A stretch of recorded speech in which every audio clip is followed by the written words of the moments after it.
بسم اللہ الرحمن الرحیم۔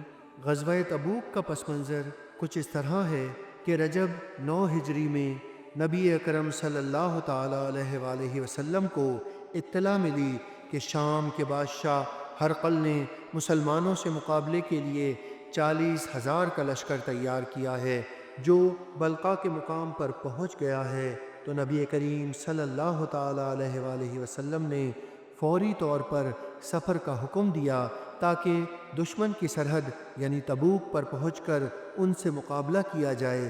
چونکہ سفر طویل تھا اور شدید گرمی کا زمانہ بھی تھا، اسی وجہ سے نبی اکرم صلی اللہ تعالیٰ علیہ وآلہ وسلم نے اپنی عادت شریفہ کے برخلاف اپنی منزل بھی بیان فرما دی تھی تاکہ بھرپور طریقے سے جنگ کی تیاری کی جا سکے۔ البتہ منافقین ان حالات سے گھبرا گئے اور غزوے سے پیچھے رہ جانے کے لیے مختلف ہیلے بہانے کرنے لگے۔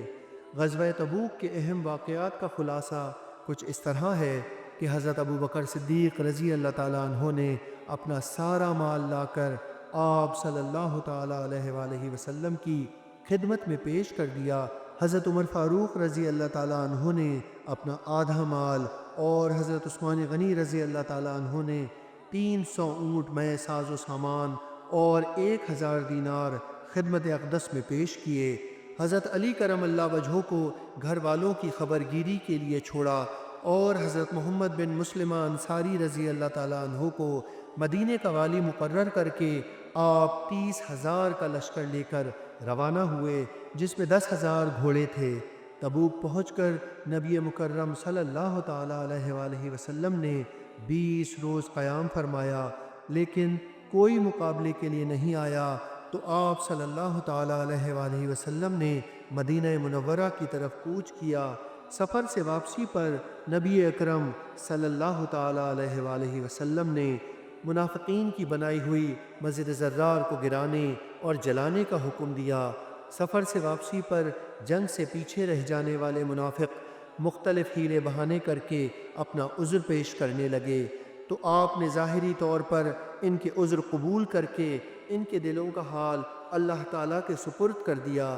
3 مخلص مسلمان حضرت کعب بن مالک، مرارہ بن ربی اور ہلال بن امیہ رضی اللہ تعالیٰ عنہم اجمعین بھی اس غزوے میں شامل نہ ہو سکے۔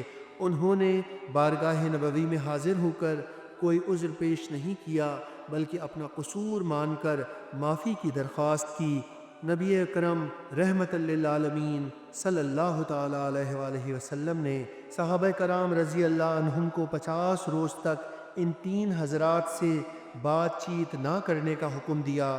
اس کے بعد اللہ رب العزت نے قرآن کریم میں ان کی توبہ کی قبولیت سے متعلق آیت نازل فرما دی تاکہ کسی منافق کو ان کے خلاف زبان درازی کا موقع نہ مل سکے۔ غزوہ تبوک کے نتائج و اثرات کچھ اس طرح سے حاصل ہوئے کہ یہ آخری غزوہ تھا جس میں نبی مکرم صلی اللہ تعالیٰ علیہ وآلہ وسلم بنفس نفیس شریک ہوئے۔